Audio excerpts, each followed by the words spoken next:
Welcome to Journalism 217, Feature and Editorial Writing.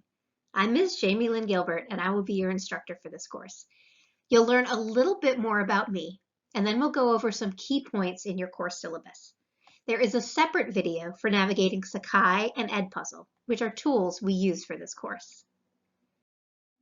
Our first assignment for the class is an introduction forum, where you will answer these questions. My name is Lynn Gilbert, and my preferred name for this class is Ms. Gilbert. I use she and her pronouns. I've been at Durham Tech since fall 2016 and teach courses in journalism and communication. What I hope to teach you in this class is how to tell a story and tell it well. And my medieval personality is the Black Knight. You'll have to check out the introduction forum to see what that means. And I never miss an opportunity to tell people about my babies. This spry old lass on the left is my Jasmine Elizabeth, and the troublemaker on the right is Beerus Ignatius, on Instagram at Beerus the Destroyer Cat. My roommate also has a tabby I pretend not to love because he isn't a black cat.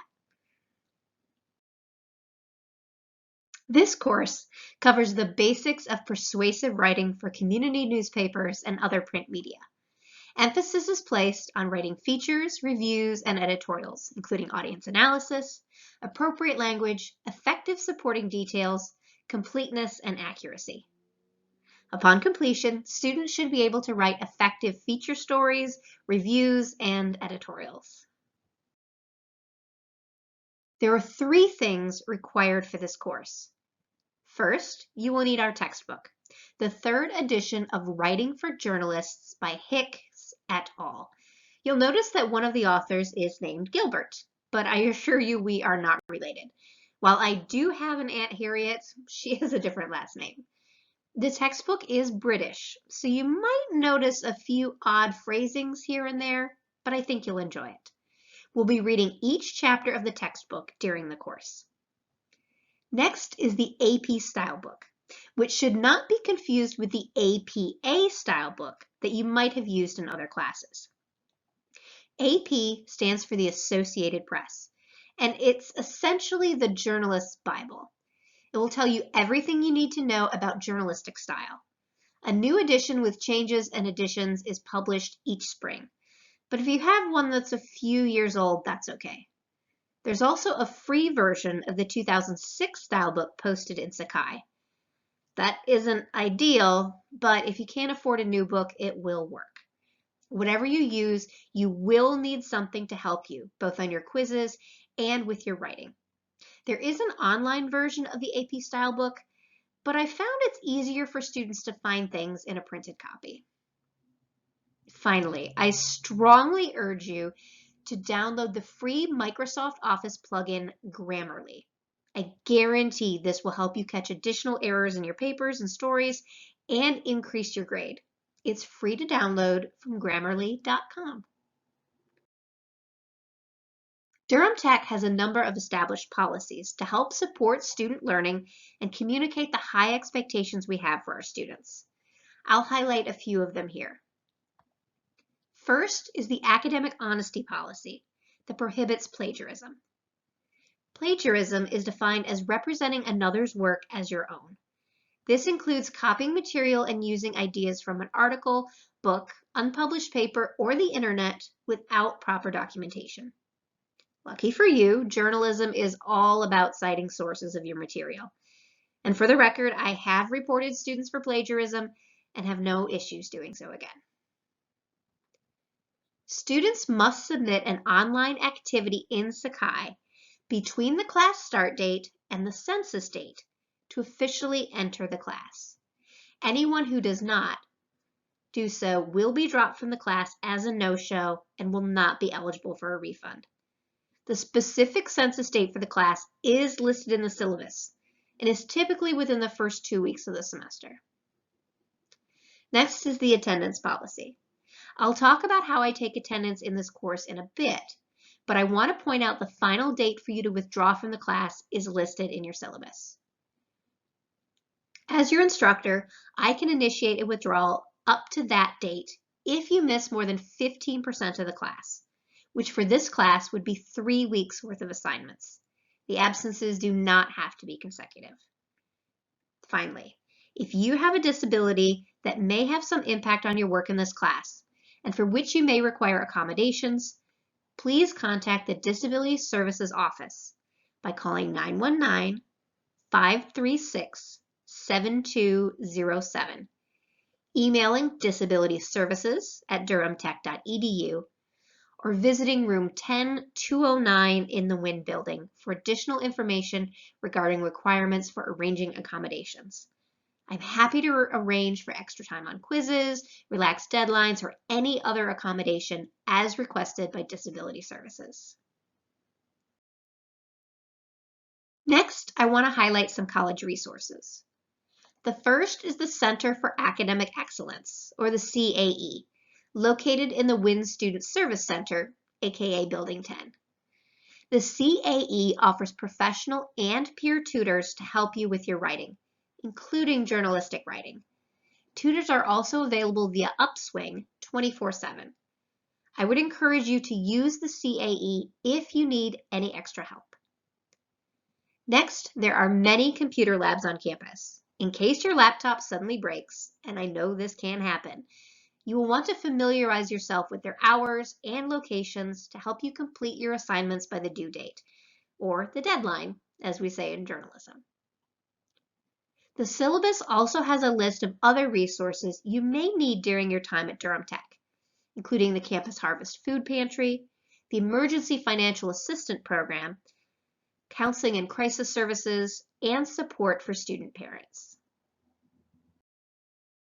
Now we'll move on to the course policies. All course assignments must be submitted via Sakai as Microsoft Word .doc or .docx documents. All assignments should be in Arial or Times New Roman font and must be double-spaced to allow room for me to make comments and editing marks.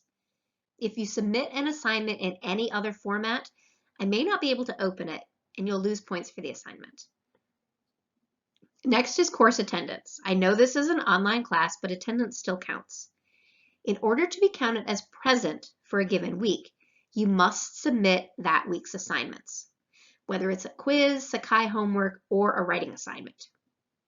Because Edpuzzle is separate from Sakai, watching videos without completing an assignment in Sakai cannot count as attendance for the week. If you submit an assignment late, you will be marked as tardy, and 3 tardies count as 1 absence. And speaking of late assignments, as this is a journalism course and journalists work on deadlines, all assignments are due on their due date by 11:55 p.m. Eastern Time. Any assignments not submitted via Sakai by the deadline will be considered late and given a 10% penalty. All assignments, except for the final story and forum, will be open for 1 week following the deadline. The last assignment will be open for 24 hours past the deadline. This class will be graded as follows. First, you will have 5 AP style quizzes throughout the semester, each worth 30 points for a total of 150 points. These are all open book quizzes, as journalists frequently refer to their AP style books when writing. You will also have 3 Sakai homework assignments, also each worth 30 points for a total of 90 points. And 13 weeks of participation for 130 points. There will be 13 weeks of class lectures, just like in a seated class, and you will need to watch each week's lecture videos and answer questions posted throughout the lecture. You will also have 4 story forums, 1 for each writing assignment. You will need to post your story in the forum and provide comments on the stories of 2 of your peers. There are 4 story forum assignments worth 25 points each for 100 total points.